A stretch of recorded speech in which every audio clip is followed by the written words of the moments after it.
Friends మేమైతే ఇప్పుడు ఈ పుచ్చకాయలు అయితే ఇద్దరులో ఎవరు ఫాస్ట్ తింటారని చెప్పి ఛాలెంజ్ అయితే చేయబోతున్నాం. Ready 1 2 3 start go.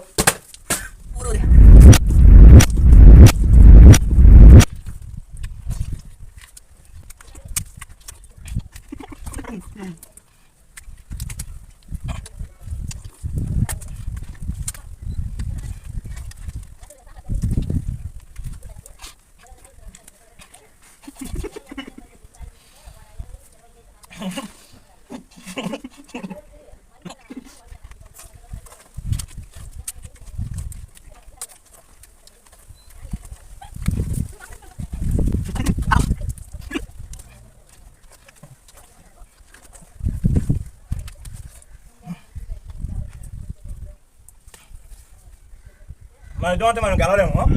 తినిపోతే మహారాజుడు. Final winner అయితే శ్రీనాథ్.